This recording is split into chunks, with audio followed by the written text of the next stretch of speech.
आओ चर्चा शुरू करें। गॉस लॉ के न्यूमेरिकल्स लगाए थे भाई, भर भर के न्यूमेरिकल लगाए थे। एक सिलेंडर वाला न्यूमेरिकल मैंने तुम लोगों को भी करने को दिया था, मुझे उम्मीद है हो गया होगा।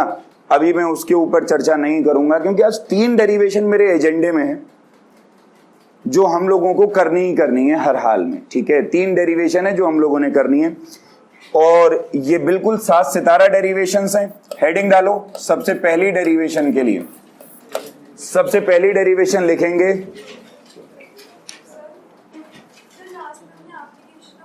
हाँ, उसी का पार्ट है, ये एप्लीकेशन ही है गॉस लॉ की। और 3 एप्लीकेशन है एक्चुअली गॉस लॉ की। तो ये पहली एप्लीकेशन है electric field due to a line charge. बिल्कुल वही डेरिवेशन हम शुरू कर रहे हैं, electric field due to a line charge. 1 minute इधर देख लो जरा ध्यान से, लिखेगा कोई भी बच्चा नहीं अभी, पहले समझने पे जोर दो भाई। मान लो ये मेरे पास एक वायर है, ये मेरे पास क्या है, वायर। क्या है, वायर। मैं कह रहा हूं यार कि इस वायर के ऊपर पॉजिटिव चार्ज है। कैसा चार्ज है, और मैं कहता हूं कि यार हमें पता करना है कि इस वायर की वजह से इलेक्ट्रिक फील्ड क्या होगा।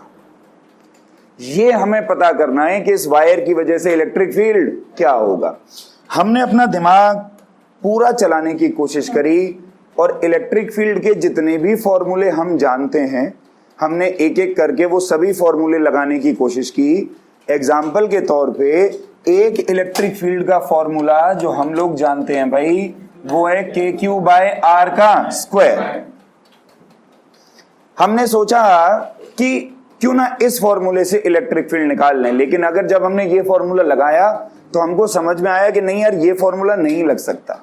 क्यों नहीं लग सकता, क्योंकि ये वाला फॉर्मूला पॉइंट चार्ज के लिए है। कैसे चार्ज के लिए, भाई पॉइंट चार्ज हो, उससे दूरी R हो तो इलेक्ट्रिक फील्ड पता करनी है तो ये फॉर्मूला लगा दो, कोई दिक्कत वाली बात नहीं है। हमने फिर और सोचा कि अभी तक हम क्या कुछ पढ़ के आए हैं, तो हमने एक फॉर्मूला हमें याद आया इलेक्ट्रिक फील्ड का 2p/4πε0r का क्यूब। तुम्हें याद आया 2p/4πε0r का क्यूब। लेकिन ये फॉर्मूला तो डाइपोल का है, लेकिन ये तो डाइपोल नहीं है। मतलब जब हम लोगों ने पूरे तरीके से सोच लिया, हमें पता चला यार इस कॉन्फ़िगरेशन का इलेक्ट्रिक फील्ड निकालने का हमारे पास कोई फॉर्मूला नहीं है। मतलब अब हमें तरीका बनाना पड़ेगा कि इसकी इलेक्ट्रिक फील्ड कैसे निकाली जाए। तो हमने सोचा कि आओ क्यों ना गॉस लॉ का इस्तेमाल करें और गॉस लॉ का इस्तेमाल करके इसका इलेक्ट्रिक फील्ड हम कैलकुलेट करने की कोशिश करते हैं। तो हमने सोचा चलो गॉस लॉ यूज करेंगे। फिर हमने दोबारा दिमाग लगाया कि क्या इस वायर पे गॉस लॉ लगा सकता हूं। आंसर आया नहीं। अच्छा, मैं इस वायर पे गॉस लॉ क्यों नहीं लगा सकता, क्योंकि गॉस लॉ तो केवल क्लोज सरफेस पे लगेगा। कैसे सरफेस पे लगेगा यार, ये वायर तो क्लोज है नहीं। फिर सोचा यार क्या करूं, बड़ा ये तो दिमाग खराब हो गया, अब इस पे गॉस लॉ भी नहीं लगा सकता, तो क्या करूं। मैंने दिमाग चलाया कि ठीक है यार इस पे गॉस लॉ लगा नहीं सकता, लेकिन मैं एक काम करता हूं, मैं इस वायर को एक सिलेंडर के अंदर रख देता हूं। सिलेंडर के जैसे ये पेन, इस पेन में रिफिल है, हाँ ना बोलो, ये रिफिल है, रिफिल पेन के अंदर है। पेन सिलिंड्रिकल है, पेन कैसा है, सिलिंड्रिकल। तो वो जो रिफिल है उसको मान लो तार और उस पर चार्ज है पॉजिटिव। कैसा चार्ज है, उसको मैंने सिलेंडर के अंदर रख दिया। अगर मुझे ये पता करना हो कि इस तार में फ्लक्स कितना है, तो डायरेक्ट तो पता नहीं कर सकता। इसको किसके अंदर रखा हुआ है, सिलेंडर के अंदर। तो मैं इंटर्न अगर इस सिलेंडर का फ्लक्स निकाल दूं, किसका फ्लक्स निकाल दूं, तो किसका फ्लक्स निकल जाएगा, वायर का। यार हाँ ना तो बोलो। सो इसका मतलब ये हुआ, let us do one thing, कि हम इस तार को एक सिलेंडर के अंदर रख देते हैं। आओ जरा सिलेंडर बनाया जाए। ये किसी ने पूछी थी डेरिवेशन मुझसे। फ्लक्स अलग चीज है, पोटेंशियल अलग चीज है। अभी देखता जा, देख आएगा मजा। कुछ तो करेंगे यार, कुछ अच्छा करेंगे फ्लक्स निकाल के, ठीक है।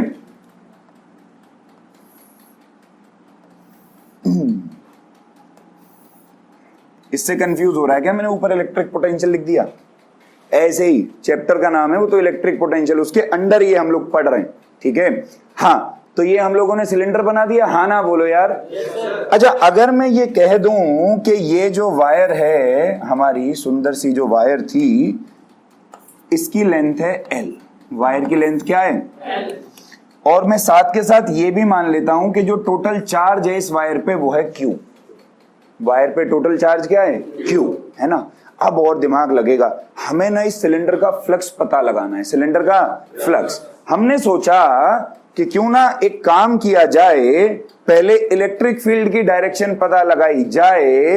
इमेजिन करो ये वायर है, ये क्या है ध्यान रखना, ये क्या है इस पे यहां चार्ज है और यार हाना तो बोलो, तो इलेक्ट्रिक फील्ड यहां से ऐसे निकलेगा और यहां से क्या, यहां से और यहां से फील्ड होगा, बोलो तो यहां से और यहां से कोई फील्ड। इसीलिए जब मैं इलेक्ट्रिक फील्ड यहां पे शो करूंगा, ध्यान से देखो, मैं ऐसे फील्ड बना दूं, ऐसे बना दूं, ऐसे भी बना दूं, ऐसे भी बना दूं, लेकिन इधर से और इधर से फील्ड नहीं बनाऊंगा। ये बात समझ में आई? अरे भाई हाँ ना बोलो, बहुत बढ़िया, है ना। ये इलेक्ट्रिक फील्ड मान लिया ई, ये भी ई और ये भी ई, बहुत बढ़िया। अच्छा, गॉस लॉ लगाने के लिए एरिया वेक्टर मानना पड़ेगा, एरिया वेक्टर, एरिया वेक्टर तुम लोगों को पढ़ाया गया। आओ एरिया वेक्टर मान लें, एक काम करो, यहां मान लेता हूं छोटा सा एरिया वेक्टर, ऐसे ds, क्या मान लिया ds। तो इसका जो यूनिट वेक्टर होगा, सही है क्या? ओहो बहुत बढ़िया, unit vector perpendicular n cap, बोलो आया। लेकिन मेरा दिमाग ये कहता है कि ये तो ds इधर भी मान सकता था। अगर ये ds इधर मान लिया होता तो एन कैप किधर आ जाता, हाँ ना बोलो। ये ds इधर मान लेता तो एन कैप किधर आता, ये ds इधर मान लेता तो एन कैप किधर आता। इसलिए एन कैप चारों साइड हो सकता है, इस बात में कोई परेशानी नहीं है। क्या ये बात यहां तक समझ में आई? ऐसा ही कुछ डायग्राम बनता है, किताबों में भी ऐसा ही बना के देते हैं, लेकिन बस डायग्राम बना के दे देते हैं, ये बातें नहीं बताते कि ई इधर क्यों है और एन कैप चारों साइड परपेंडिकुलर क्यों है। अभी पल्ले पड़ा, आओ अब इसका फ्लक्स निकाला जाए। क्या निकाला जाए भाई? अच्छा एक बात बताओ, अभी मैंने तुमको दो ये पेन दिखाया, इधर देखना, ये देखो ये पेन है पेन है ना, सिलेंडर है ना, इसमें दो सरफेस ले लूं, देख एक तो इसका एक कर्व्ड सरफेस है, यार हाँ ना बोलो, और दूसरे इसके क्या है एजेस, क्या है। मैं एक काम करता हूं, इस सिलेंडर को दो पार्ट में तोड़ लेता हूं, पहले एजेस का फ्लक्स निकाल लेता हूं और फिर किसका निकाल लूं, कर्व्ड सरफेस का, और टोटल फ्लक्स निकालने के लिए दोनों को, सही है। स्कीम समझ आ गई? यही स्कीम लगाएंगे हम सारी डेरिवेशन में। तो देखो जरा इधर देखें ध्यान से, लिखेगा कोई भी नहीं, समझने पे फोकस करो। ऐसे लिख लेते हैं, contribution of edges towards flux. किसका कंट्रीब्यूशन निकाल लूं? ठीक है, ये कंट्रीब्यूशन मान लेता हूं फाई 1 है, ये कंट्रीब्यूशन मान लेता हूं क्या है। अरे भाई कितनी एज है, एक इधर और एक इधर, टोटल कितनी एज है? तो 2 × में integral of E vector dot of, यार यही फ्लक्स का फॉर्मूला है। एक मिनट, हो सकता है मैं तुम्हें बताऊं, ये चीज बहुत सारी किताबों में गलत दे रखी है। ये यहां पे 2 से मल्टीप्लाई ना करके डायरेक्ट दे रखा है ई वेक्टर डॉट ds वेक्टर, जो कि गलत है। ठीक है, अगर आपके मास्टर जी भी, स्कूल वाले मास्टर जी या मास्टरनी उसी किताब को फॉलो करते होंगे तो उन्होंने भी यहाँ पे 2 से मल्टीप्लाई नहीं कर रखी होगी, तो इसको करेक्ट कर लेना, सीबीएसई में पकड़े जाओगे। ठीक है भाई, तो क्योंकि दो एजेस हैं तो 2 × में integral of E vector dot of. अच्छा E vector dot ds vector को ओपन करेंगे तो क्या बनेगा, ई ds कॉस। चलो भाई एजेस के लिए थीटा बोलो भाई, थीटा बोलो एजेस के लिए, एजेस के लिए थीटा। अरे 90 दिख रहा है, देख ई उधर है और n इधर, कितना बना एंगल, कितना बना, तो cos थीटा की जगह क्या रख दूं, 90। आंसर आएगा 2 इंटीग्रल ई ds cos 90 बराबर 0, क्योंकि यार cos 90 की वैल्यू क्या होती है, 0। बहुत अच्छे, बहुत बढ़िया। आइए आगे बढ़ा जाए। अब बिल्कुल इसी तरीके से हम निकाल लें contribution of curved surface towards flux. ये मान लेते हैं φ2, कर्व्ड सरफेस एक ही होता है, तो integral of E vector dot of open किया जाए अगर इसको, तो हम लिख पाएंगे φ2 बराबर इंटीग्रल ई ds cos थीटा। सोच के बोलो, कर्व्ड सरफेस के लिए थीटा कितना, सोचो सोचो, थीटा कितना, थीटा कितना, 0। कैसे 0, ई और एन दोनों सेम डायरेक्शन में, और दोनों सेम डायरेक्शन में, तो थीटा कितना डिग्री, तो थीटा 0, तो φ2 बराबर इंटीग्रल ई ds cos 0, ई बाहर, अंदर रह गया इंटीग्रल ऑफ। अब इंटीग्रल ds कैलकुलेट करना एक समस्यात्मक समस्या है, कैसे निकालें, दिमाग लगाओ। सिलेंडर के कर्व्ड सरफेस एरिया पे छोटा सा एरिया माना है ds, पूरे सिलेंडर के लिए इंटीग्रल करोगे तो इंटीग्रल ds क्या सिलेंडर का कर्व्ड सरफेस एरिया हो जाएगा, और सिलेंडर का कर्व्ड सरफेस एरिया क्या होता, 2 पाई आर एच, क्या होता, 2 पाई, हाइट क्या ले रखी है, l, हाइट क्या ले रखी है, तो इंटीग्रल ds बोल क्या हो जाएगा, 2 पाई आर l। ये बात पल्ले पड़ी भाई। नेट फ्लक्स फाई बराबर क्या आएगा, ई इंटू में 2 पाई आर एल। बोलो चमका, क्योंकि उधर से तो 0 निकला, टोटल ऐड कर दिया, आंसर क्या आ गया, ई इंटू में 2 पाई आर एल। अब ये निकल गया नेट फ्लक्स, क्या निकल गया भाई, इसका इस्तेमाल करके मैं इलेक्ट्रिक फील्ड निकाल पाऊंगा, कैसे, अकॉर्डिंग टू गॉस लॉ। कौन सा लॉ यार, जो टोटल फ्लक्स होता है वो बराबर होता है Q बाय एप्सिलॉन नॉट के। जो टोटल फ्लक्स है वो Q बाय एप्सिलॉन नॉट के बराबर है। टोटल फ्लक्स बोलो कितना निकला, E इंटू में, अरे बोलो टोटल फ्लक्स कितना निकला, E इंटू में 2 पाई आर एल। अच्छा चार्ज की जगह क्या रखो, Q तो है ही, क्यों, कहां काइलेट करेगा, यहाँ कोई टेस्ट चार्ज थोड़ा ही है।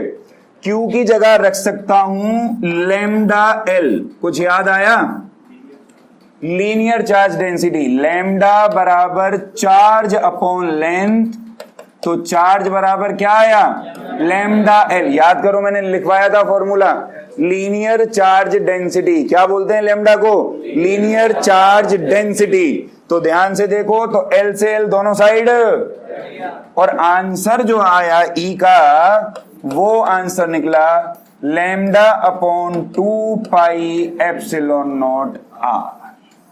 This is basically the electric field due to a line charge. हो सकता है तुम में से कई लोग ये सोच रहे होंगे कि जी हम इसको Q भी रख सकते थे, हमने लैम्डा L ही क्यों रखा, आप रख सकते थे, कोई दिक्कत नहीं है उसमें, ठीक है, उसमें कोई दिक्कत, लेकिन तुम्हारे सिलेबस में वो वाला फॉर्मूला है, इसलिए हमने वहां तक कैलकुलेट किया। बात समझ आई, हाँ ना बोलो।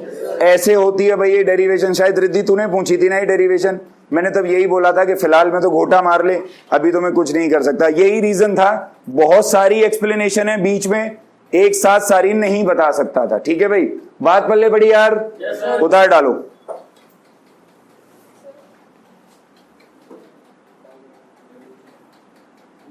पूछ ना तो पूछ। एक मिनट रुक जा। आज क्या बताया था बेटा? हाँ, किसी भी चीज की रेडियस को अगर घटा दोगे और बढ़ा दोगे तो उससे फ्लक्स की वैल्यू पे कोई फर्क नहीं पड़ेगा।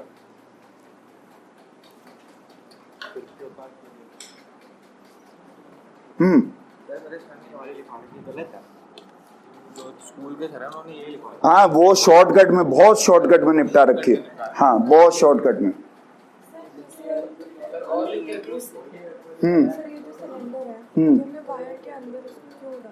ताकि क्लोज सरफेस बना सकें, क्योंकि खाली वायर से तो गॉस लॉ लग नहीं सकता था ना। जिंदगी जैसी है तुम्हें पता लग ही जाएगी, आगे तुम जी ही रहे हो। जिंदगी ऐसी है ना कि किसी को जीने का दोबारा तो एक्सपीरियंस है नहीं। ऐसा तो कहीं नहीं कोई भूत हो मर के दोबारा जिंदा हो गया हो, बोला भाई मुझे एक्सपीरियंस है, मैं एक बार जिंदगी जी चुका हूं। धीरे धीरे तुम्हें पता लगेगा। अगली डेरिवेशन पे आ जाओ। ये भी 7 सितारा ही है। 7 सितारा डेरिवेशन एक और। एक बार तो ये पेपर में ऐसे आई थी कि सेट 1 में इससे पहले वाली, सेट 2 में ये वाली, सेट 3 में इससे आगे वाली। 3 सेट आते हैं तो ऐसे ऐसे करके दे दी थी। ठीक है, लिखो इलेक्ट्रिक फील्ड, हेडिंग लिखो electric field due to electric field due to a thin sheet of charge. Electric field due to a thin sheet of charge. अब पहले तो जरा ना अंतर समझ लो कि अंतर इन रियलिटी में हुआ क्या है। ये बात समझनी बहुत जरूरी है। अभी क्या था, एक वायर थी, उस पे चार्ज था, हमने उसका इलेक्ट्रिक फील्ड निकाला। अब इस वायर को बना दिया गया शीट, जैसे एक कागज का टुकड़ा। एक कागज ले लो, उस पे चार्ज है। ध्यान से समझना, इमेजिन मेरे साथ साथ करना। इधर चार्ज था, इधर चार्ज था, ठीक है। इलेक्ट्रिक फील्ड यहां से ऐसे बाहर, यहां से ऐसे। अब ध्यान से देखो, अगर मैं इसको शीट बना दूं तो इलेक्ट्रिक फील्ड कहां से आया? इधर से और इधर से, और इधर से कोई फील्ड। ये बात तुम्हें पल्ले पड़ गई? बहुत बढ़िया। तो इस बात को ध्यान में रखना। हम चित्र बना रहे हैं, विल ड्रॉ द चित्र। पहले देखो, साथ साथ मत बनाना, थोड़ा कॉम्प्लिकेटेड डायग्राम भाई।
नहीं,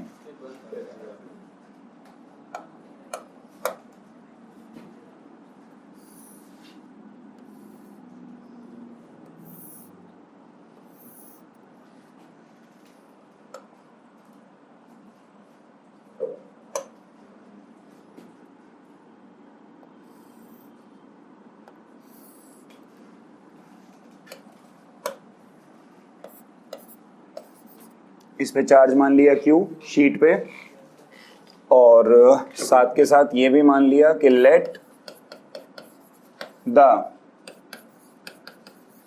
total area of sheet be S. समझना है डायग्राम क्या बनाया, ये समझना बहुत जरूरी है, कैसे बनाया ये चित्र। ये शीट थी मेरे पास, गॉस लॉ लगाना है मुझे इसमें। ओपन शीट पे तो नहीं लगा सकता। मैंने क्या काम किया, इसमें ऐसे एक बीच में होल किया, और होल करके इसमें से एक सिलेंडर आर पार करा दिया, वही दिखाया है मैंने वहां पे, ठीक है। ये इमेजिनरी सरफेस है, ऐसे सिलेंडर इसमें से मैंने आर पार करा दिया, और ये जो बहुत छोटा सा हिस्सा बन रहा है जहां से ये निकल रहा है बाहर, इसी के एरिया को मैंने क्या माना है, ds। इसी के एरिया को क्या माना, ds। अब समझो बात, इलेक्ट्रिक फील्ड कहां से होना चाहिए, बताना जरा। अरे अभी तो बताया मैंने, ये पहले ऐसा था, इसको शीट कर दिया तो फील्ड इधर से होगा और इधर से। तो जब मैं इलेक्ट्रिक फील्ड यहां पे ड्रॉ करूंगा, इधर देखें, तो फील्ड इधर से होना चाहिए, और यहां से फील्ड एन कैप की बात करूं तो एन कैप तो सबके परपेंडिकुलर होगा ना यार।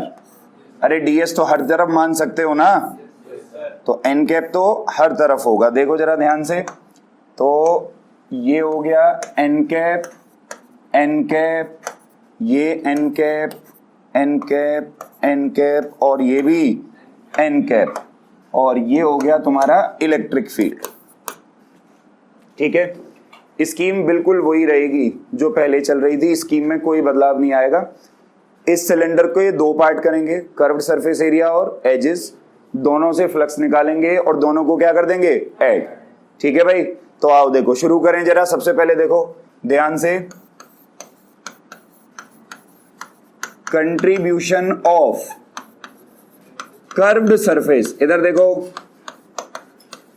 Towards flux, contribution of curved surface towards, ये ले लेते हैं φ1। क्या ले लेते हैं, तो कर्व्ड सरफेस तो एक ही है, तो सीधा लिखा जा सकता है integral of E vector dot of, open करेंगे, चलो बोलो एंगल बोलो, ई डी एस कॉस थीटा बोलो, थीटा बोलो, थीटा बोलो, गलत। सोच, अरे सोच, जीरो कैसे हो गया दादा, how is it zero, it can not be zero for curved surface. You see curved surface, ये है एन कैप, ये है E, what is theta, curved surface के लिए थीटा, कहां दिमाग लगा रहे हो, कर्व्ड सरफेस के लिए थीटा 90, तो कॉस 90, आंसर क्या आया, आंसर क्या आया, ठीक है। अरे यहाँ तो एज के लिए ई और एन एक साथ है ना, तो एज के लिए जीरो आएगा ना यार, दिमाग खोल के काम करो भाई, ऐसे थोड़ी ना बात बनेगी यार। आओ जरा, आइए अब कंट्रीब्यूशन किसका निकालें, edges, contribution of edges towards flux, φ2 ले लें, दो एज हैं, तो 2 integral E vector dot of, बोलो सही है, 2 इंटू में integral of E vector dot of, बहुत बढ़िया, 2 इंटू में integral E d s cos, बोलो एंगल बोलो, एज के लिए ई और एन एक साथ है तो एंगल क्या बनेगा, जीरो, तो कॉस जीरो, कॉस जीरो की वैल्यू ई बाहर, अंदर इंटीग्रल ऑफ, इंटीग्रल डीएस क्या आएगा बोलो, सब कुछ वहीं लिखा है, हट दिमाग लगाओ, डीएस कहां माना, डीएस कहां माना, डीएस कहां माना, शीट पे, शीट का छोटा सा एरिया डीएस, तो इंटीग्रल डीएस मतलब पूरी शीट का एरिया, पूरी शीट का एरिया क्या माना, पूरी शीट का एरिया, इसलिए इंटीग्रल डीएस क्या आएगा, एस, इंटीग्रल डीएस क्या आएगा, अरे हाँ ना तो बोलो, ये बात पल्ले पड़ी। कई लोग सोच रहे होंगे मास्टर बावला बना रहा, ये शीट का एरिया कैलकुलेट कर लेता, भाई बिल्कुल कर सकता था अगर मुझे जरूरत होती, लेकिन मेरे को पढ़ाते हुए 15 साल हो गए, मुझे मालूम है ये कट जाएगा, इसलिए मैंने इसका टोटल एरिया पहले ही क्या मान लिया, एस, मैं कैलकुलेशन बचा रहा हूं, हाँ ना बोलो, तो टोटल एरिया एस हो गया, तो नेट फ्लक्स, इधर देखो, नेट फ्लक्स कितना निकला भाई, 2ES। अब लगा लें गॉस लॉ, देखो जरा, अकॉर्डिंग टू गॉस लॉ जो टोटल फ्लक्स है वो बराबर क्या होगा, Q by epsilon naught, total flux बोल कितना निकला, 2ES, चार्ज, शीट है, शीट, शीट के लिए क्या लिखवाया था, surface charge density sigma, sigma का formula charge upon area, sheet का एरिया बोल कितना है, तो चार्ज की जगह बोल क्या आया, चार्ज की जगह क्या आया, तो चार्ज की जगह क्या लिख दूं, sigma S divide by epsilon naught. S से एस, ई का formula sigma by 2 epsilon naught. E का फॉर्मूला क्या आ गया, sigma by. This is the formula for electric field due to a thin sheet. कैसी शीट, अगर sheet thick हो तो, इधर देखो, इसको हटा दूं या लिखा रहने दूं, 1 मिनट बाद में लिख दूंगा दोबारा फिर अब, ठीक है। फॉर अ थिक शीट, ध्यान से देखना, हम कैसे मानते हैं कि शीट थिक हो जाएगी, एक थिन शीट लो, एक और थिन शीट लो, दोनों को मिला दो, कैसी शीट बन गई, थिक। कैसी बन गई, थिक शीट बन गई ना। तो जो उसका नेट इलेक्ट्रिक फील्ड होगा एक थिन शीट की वजह से कितना है, सिग्मा बाय, दूसरी की वजह से सिग्मा बाय, तो कितना आया, सिग्मा बाय एप्सिलॉन। तो थिन शीट से क्या निकलेगा, sigma by 2 epsilon not. Thick sheet से क्या निकलेगा, सिग्मा बाय एप्सिलॉन नॉट। इस पे सवाल आया है, सुन लो बात जरा ध्यान से। एक बार एक क्वेश्चन पूछा बोर्ड ने, इन लोगों ने क्या काम किया, ऐसे ना 2 शीट दी, एक शीट दी ऐसे, बिल्कुल ऐसे 3D में, और एक शीट दी ऐसे, ठीक है। इसको दिया पॉजिटिव चार्ज बराबर, और इसको दिया उतना ही, मतलब इसकी डेंसिटी प्लस सिग्मा, इसकी डेंसिटी माइनस सिग्मा।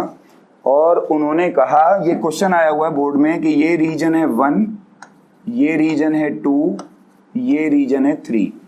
उसने पूछा बता इन तीनों रीजन में इलेक्ट्रिक फील्ड की वैल्यू क्या होगी, इन तीनों रीजन में इलेक्ट्रिक फील्ड की वैल्यू क्या होगी। सवाल को समझ दे, कैसे पूछा गया था सवाल, क्या रहा है। ये ऐसे है सवाल के, जैसे मान ले ये एक शीट है, ये दूसरी शीट है, ये ऐसे रखी हुई है,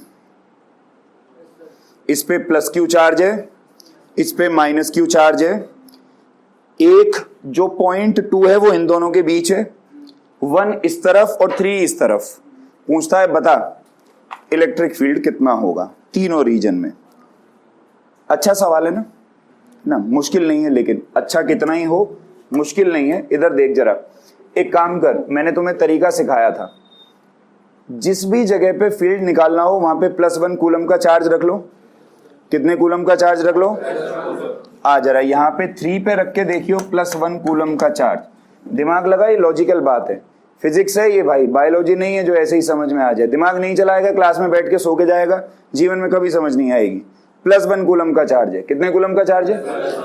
अच्छा, इस एक शीट की वजह से इलेक्ट्रिक फील्ड होगा सिग्मा बाय, अभी तो निकाला। दूसरी शीट की वजह से भी कितना होगा, सिग्मा बाय। इलेक्ट्रिक फील्ड में तो साइन मानते नहीं ना प्लस माइनस का, हाँ ना बोलो। अब वहां पे रखा +1 कूलम का चार्ज, ध्यान लगा के देखियो, ये पॉजिटिव, तो ये पॉजिटिव इस पॉजिटिव को रिपेल करेगा, इस तरफ फेंकेगा, ये पॉजिटिव और ये, तो ये इसको अपनी तरफ, ये अगर हुआ E1 तो ये क्या हुआ, और E1 और E2 बराबर है, तो नेट निकालने के लिए माइनस करेगा, और माइनस करेगा तो आंसर क्या आएगा, माइनस करेगा तो आंसर क्या आएगा, यानी कि E3 की वैल्यू क्या आई। ऐसे ही तो अगर यहां पे भी +1 कूलम का चार्ज रख के देखे, तो ये पॉजिटिव, ये इसको रिपेल करेगा इस तरफ, ये पॉजिटिव, ये इसको अट्रैक्ट करेगा इस तरफ। वापस से नेट निकालने के लिए तुझे माइनस करना पड़ेगा। क्या करना पड़ेगा, और माइनस करेगा तो फिर से आंसर क्या आएगा, यानी कि E1 भी क्या आ गया। अब तेरे को इनके बीचों बीच निकालना है पॉइंट 2 पे, तो यहां पे +1 कूलम का चार्ज रख।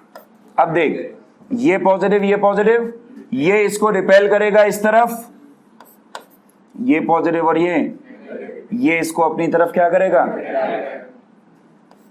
दोनों की डायरेक्शन क्या हो गई। तो नेट निकालने के लिए क्या करना पड़ेगा, ऐड। और ऐड करेगा तो आंसर क्या आएगा, सिग्मा बाय एप्सिलॉन नॉट। कितना आएगा, सिग्मा बाय। तो भाई साहब E2 की वैल्यू क्या आएगी, सिग्मा बाय। ये बात पल्ले पड़ी। एक बार बुड्ढों ने इसी सवाल को घुमा दिया, सीबीएसई वाले बुड्ढों ने। उनने क्या काम किया, इसको भी पॉजिटिव दे दिया और इसको भी, बोले सेम सवाल अब बता। अब अगर ऊपर वाले ने थोड़ा सा भी दिमाग दिया है तो तुम्हें समझ में आ जाएगा, दोनों को सेम लेते ही सेंटर में तो जीरो चली जाएगी और साइडों में सिग्मा बाय एप्सिलॉन नॉट। करके देख ले, जहां भी मैं बोल रहा हूं +1 कूलम का चार्ज रख के देख ले, सेंटर में कैंसिल हो जाएगा, बाहर कैंसिल यार। हाँ ना तो बोलो, उतार डाल। हाँ जी,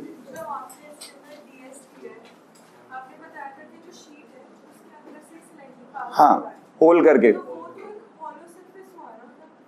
हाँ तो जितना हिस्सा शीट का कटा उसको डीएस माना। अरे भाई इसमें से होल होएगा ना,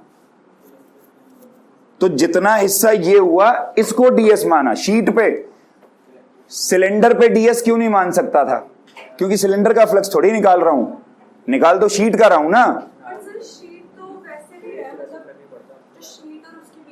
क्या भाई, 12वीं पास होना पड़ता पहले, 7 सितारा टॉपिक। मुद्दे की बात, एक और डेरिवेशन लिखो जरा। इलेक्ट्रिक फील्ड, इलेक्ट्रिक फील्ड, अबे बताया तो 4 साल की ट्रेनिंग है। इलेक्ट्रिक फील्ड, कॉमर्शियल का नहीं पता मेरे को। Due to a charged spherical shell, electric field due to a charged spherical shell. अब ये सबसे आसान डेरिवेशन है, समझो जरा, इधर आ जाओ। चार्ज्ड स्फेरिकल शेल,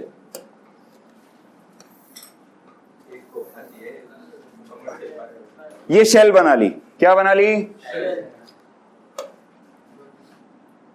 यहां पे चार्ज रखा है Q। कितना चार्ज रखा है, आउटर रेडियस और inner radius. Outer radius small r, inner radius capital R।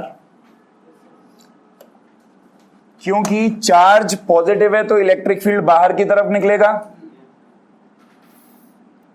Electric field, area vector बनाना पड़ेगा, यहीं पे मान लेता हूं, ये मान लिया एरिया वेक्टर ds और n कैप इसके परपेंडिकुलर। सही है भाई, हमें इससे इलेक्ट्रिक फील्ड पता करनी है। देखो जरा ध्यान से, सबसे सिंपल डेरिवेशन है। According to Gauss law, integral of E vector dot ds vector बराबर Q बाय, अगर इसको ओपन करेंगे तो बनेगा E ds cos थीटा। बोल थीटा, बोल थीटा, बोल n और E सेम डायरेक्शन में, तो थीटा कितना, बराबर Q divide by epsilon nought. E बाहर, अंदर इंटीग्रल ऑफ ds बराबर Q डिवाइड बाय, चल बोल भाई, अब इंटीग्रल ds बोल, 4 पाई। एक मिनट, ये ds इस वाले स्फेयर का छोटा सा एरिया है। टोटल एरिया निकालोगे तो स्फेयर का एरिया क्या होता है, 4 पाई r स्क्वायर। रेडियस कौन सी, capital R small r, small r। क्यों स्मॉल r, क्योंकि ds तो बाहर वाले सरफेस में माने हो ना। अगर ये ds अंदर वाले सरफेस में मानते हैं तो कैपिटल R का स्क्वायर होता, तो एरिया भी बाहर वाले का लिया जाएगा, 4 पाई r का बराबर Q by epsilon nought. Electric field Q by 4 pi epsilon nought r का। ये हो गई डेरिवेशन। एक दो बात काम की सुन लो। हो सकता है कई चिरकुट ये सोच रहे हो कि मास्टर हमें बना रहा पागल, इसने जानबूझ के ds इधर ले लिया और n कैप और E के बीच का एंगल 0 कर लिया। तो मैं तुम्हें बता देना चाहता हूं, E वेक्टर यहां से भी ऐसे ही होगा। अगर यहां ds ले लेगा तब भी एंगल क्या रहेगा, चारों साइड कहीं भी ds ले ले एंगल क्या रहेगा। और यही कारण है कि हम स्फेयर को चूज करते हैं। गॉस लॉ की स्टडी करने के लिए, क्योंकि स्फीयर में थीटा हमेशा क्या बनेगा, जीरो। क्या बनेगा, इसलिए कई बारी स्फीयर को गॉसियन सरफेस बोल देते हैं। कौन सा सरफेस, क्या होता है गॉसियन सरफेस? गॉसियन सरफेस कुछ भी नहीं है, फालतू की बात नहीं, जिसकी मदद से गॉस लॉ की स्टडी की जाए, जिसकी मदद से गॉस लॉ की, वही गॉसियन सरफेस है। वही क्या है, गॉसियन सरफेस। और गॉसियन सरफेस में स्फीयर मानता हूं, कारण थीटा हर तरफ क्या होगा, जीरो। दूसरा कारण ई की वैल्यू चारों साइड क्या होगी, सेम। तीसरा कारण इंटीग्रल डीएस हर बार कैलकुलेट कर ले, आराम से निकल जाएगा 4 पाई आर स्क्वायर। तू बोले मैं तो इसे बनाऊंगा, साला गॉसियन सरफेस, बना ले भाई, तेरी मर्जी है, मैं तो नहीं बोलूंगा बना ले। क्यों, मैं इसका इंटीग्रल डीएस निकाल ही नहीं पाऊंगा, इसका इंटीग्रल डीएस करना मुश्किल हो जाएगा। रही बात ई की वैल्यू भी क्या हो जाएगी, चेंज। क्यों चेंज, क्योंकि अगर सेंटर पे चार्ज रखा तो ये दूरी कम है, ये दूरी ई बदल गया, इसलिए इसका इस्तेमाल स्टडी करने में, हालांकि गॉस लॉ इस पे भी लगेगा, लेकिन स्टडी करने में इसका यूज। यार ये बात समझ आई? इसके लिए ग्राफ भी बनता है, आ ग्राफ बना के देखा जाए। देख ग्राफ बनेगा सुंदर सा, इधर देखें,